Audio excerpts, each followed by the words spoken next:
Guys, welcome to a new video. Today, we're gonna be focusing on Europe. Yay! We saw a ton of things happen last episode. You know, we saw a ton of things happen last episode. Like this, like this over here, right? This, right? This, yeah. This, wait, I think I think.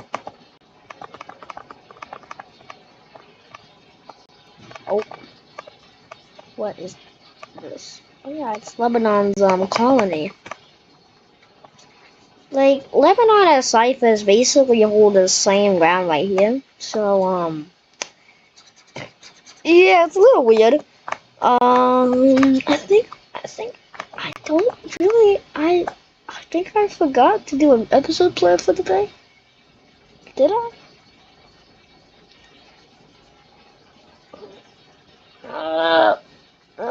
Oh gosh. Oh gosh. No.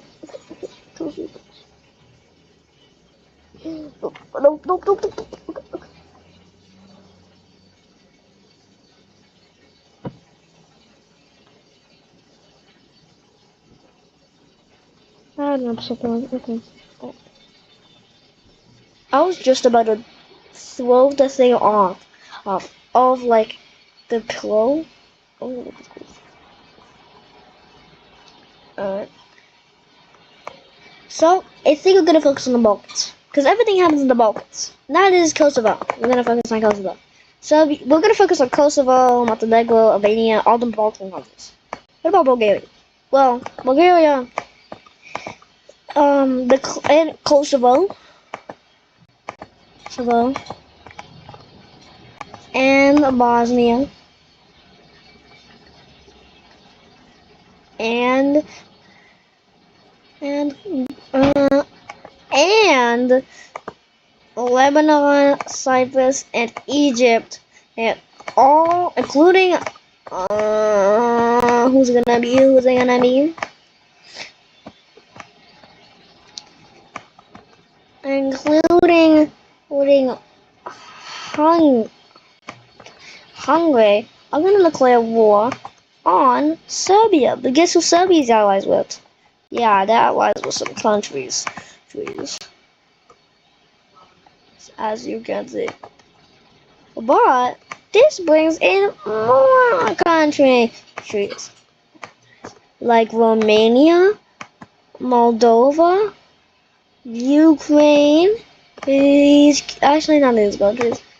Kaliningrad too. So yeah, huge war. Also, Romania is a part of NATO. Now, they don't like that we're going to declare war, but this is a defense against Russia.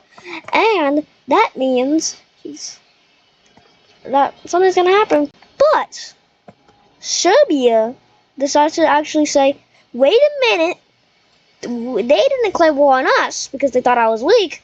I declared war on them. And they're actually right. Yeah, they're right. You really thought I was going to say, oh, they're wrong now. They're wrong. No, they're right. Yeah, apparently no one declared war on Serbia. It was just Serbian propaganda. And they just said it was Serbian propaganda. And then they got leaked. It was leaked that Serbia declared war actually. So all these guys. Which means NATO has to join in. And, well, man, Croatia's still part of NATO. These guys. Oh, so Georgia's joined NATO. Italy's still in NATO. Yeah, guys, this is the biggest war. You guys were waiting for it. I know. But it's finally happening, guys. It's finally happening. The biggest European war has begun. The biggest European war has begun. Let that sink in. Let that sink in. Literally, let that sink in.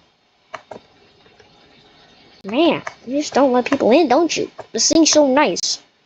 You're a monster if you don't let that sink in. Anyway, more countries gonna be joining the red side, like these guys.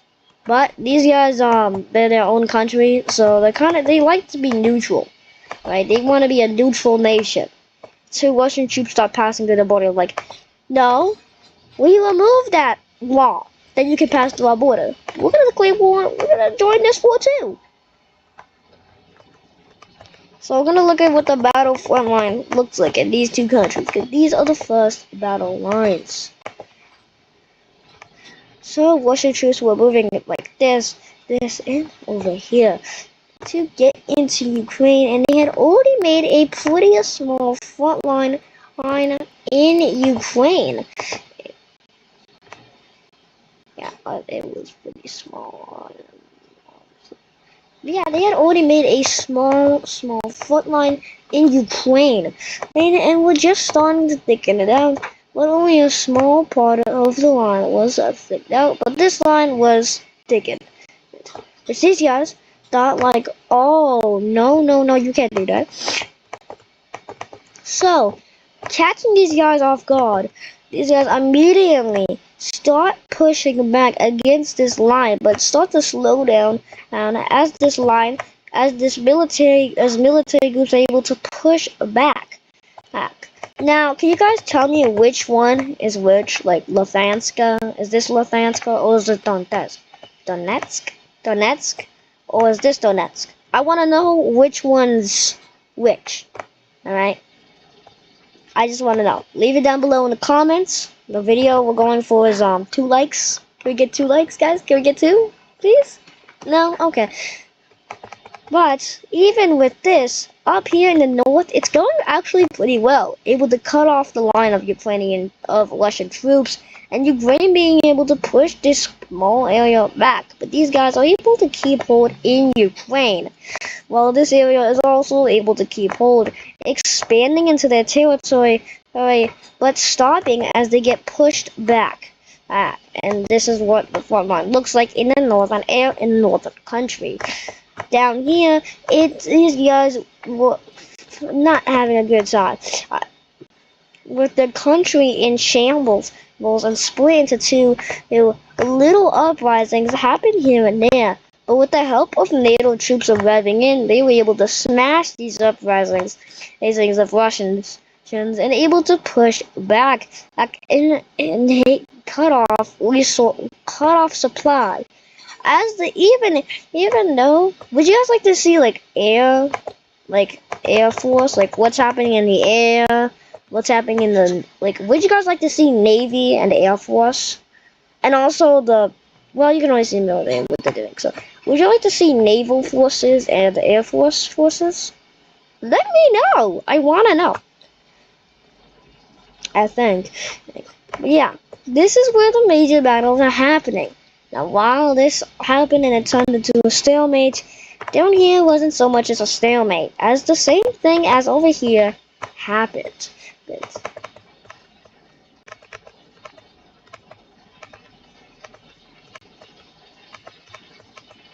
Russian troops were moving through these countries to get to Georgia.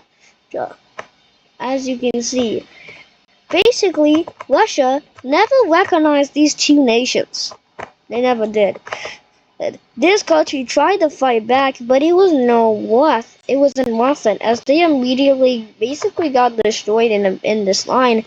But after a couple months of infighting, they were able to destroy the Russian line.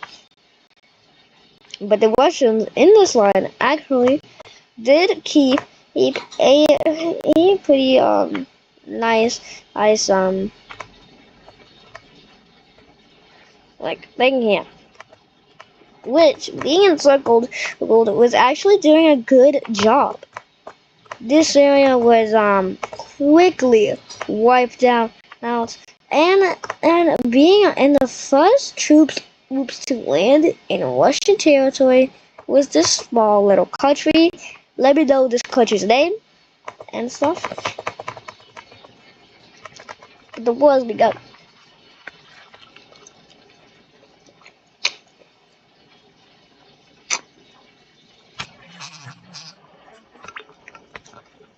was begun, and more was gonna happen, like Africa.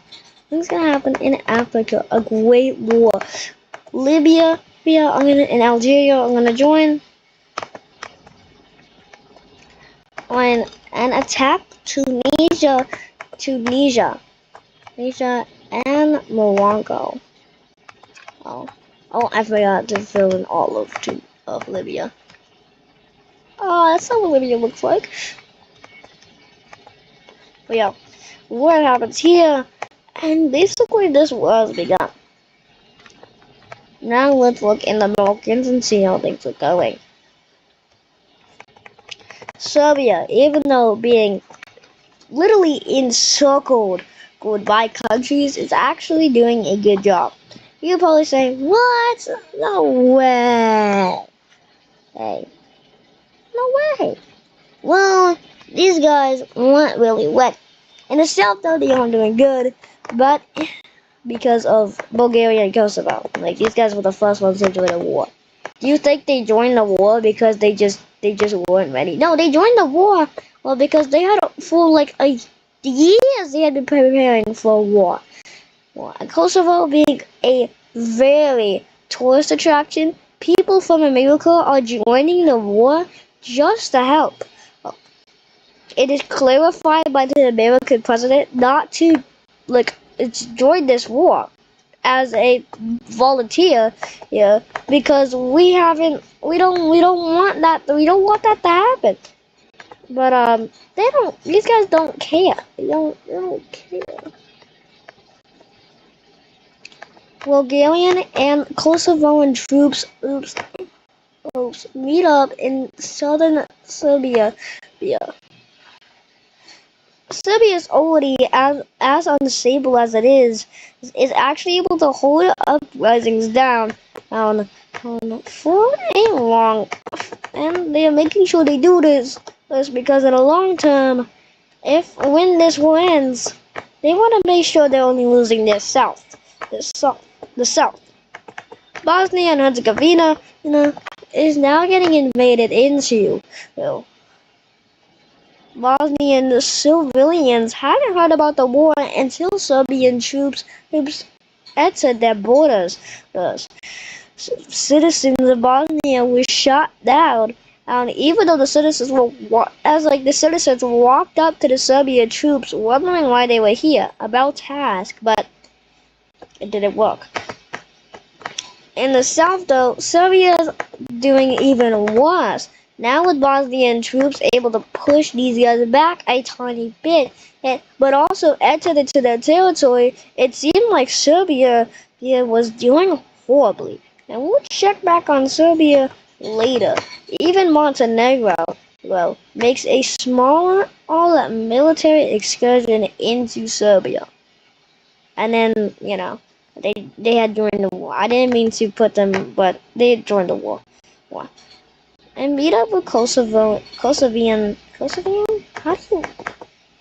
What is Americans, British, French, German, that's how you say they're citizens. Is it Kosovians? What is it? I don't want to look like a buffoon, guys. Buffoon?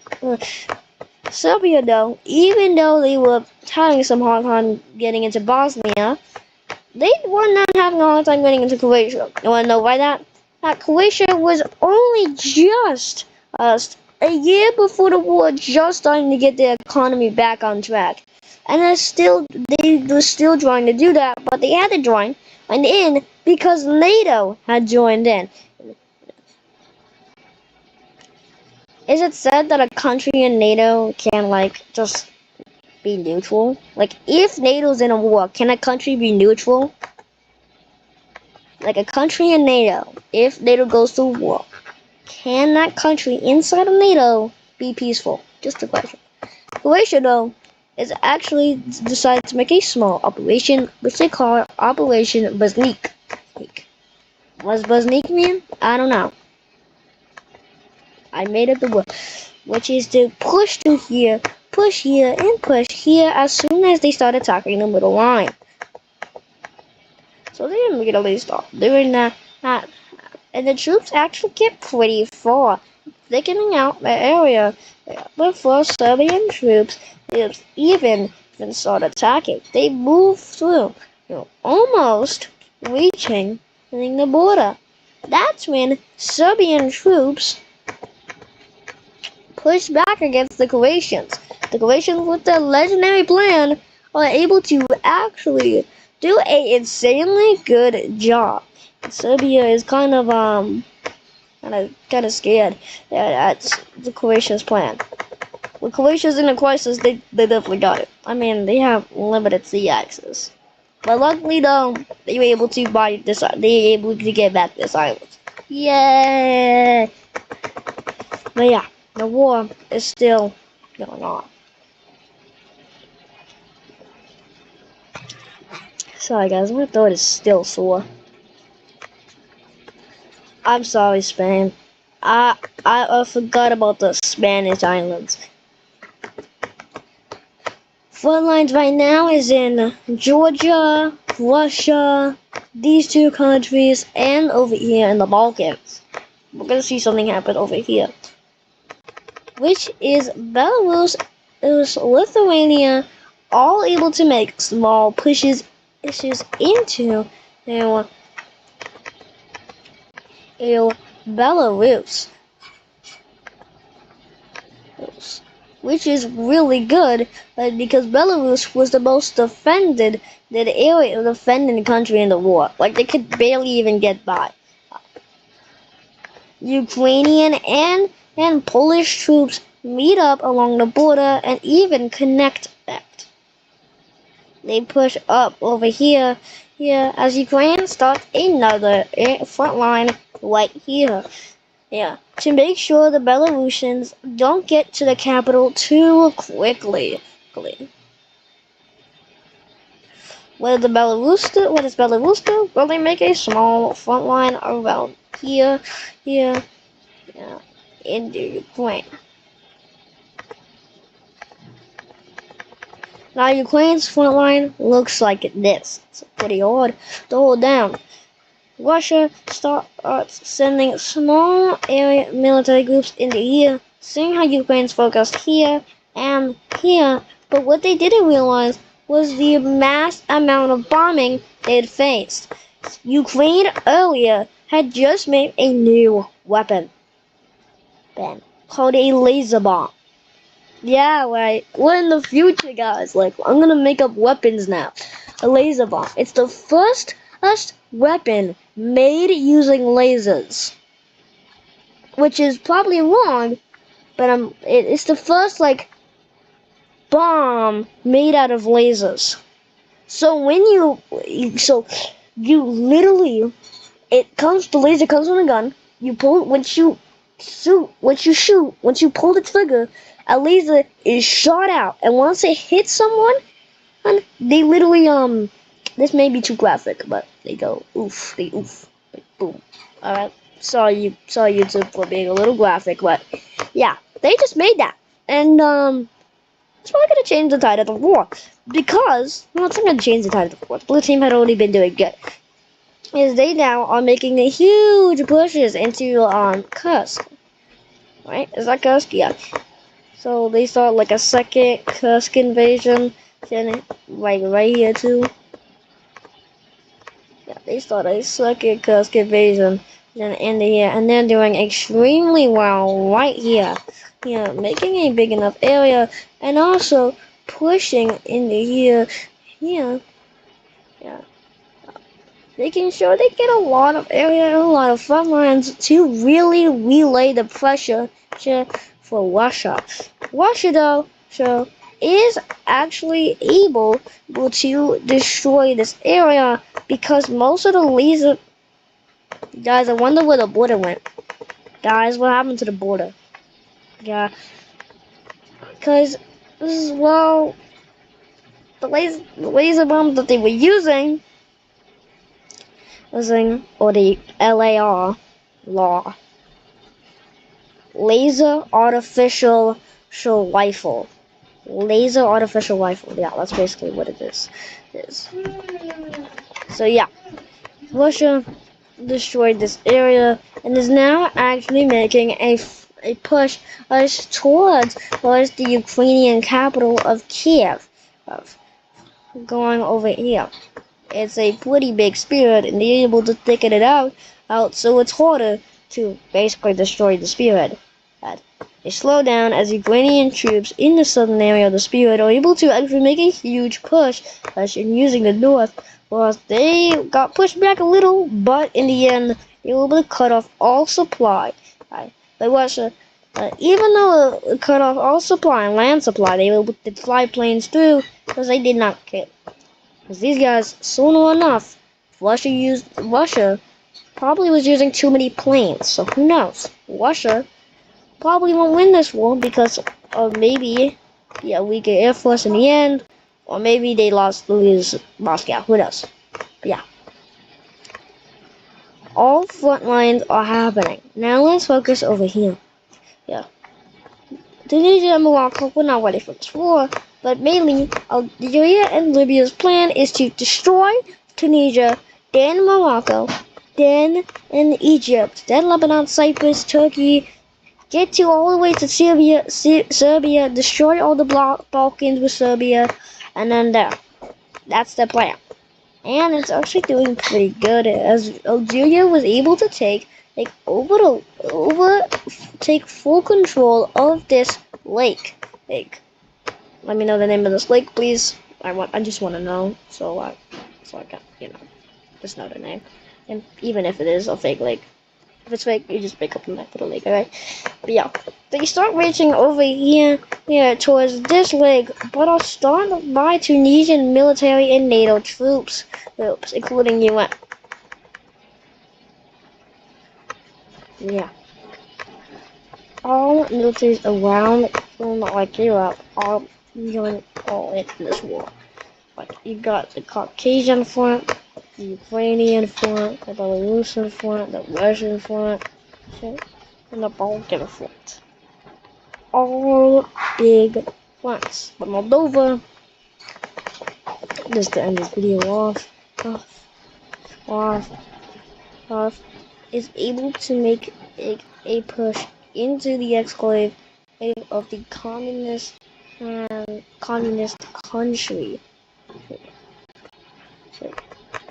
including Romania, able to make a push right here into also known as the communist country,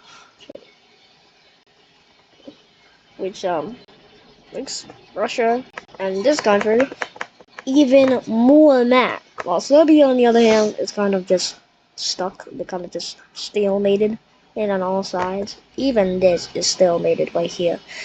Yeah. But yeah. Actually, one last thing. This area, there was this little line right here, but that's and yes, that's kind of it. Hope you guys enjoyed, and bye.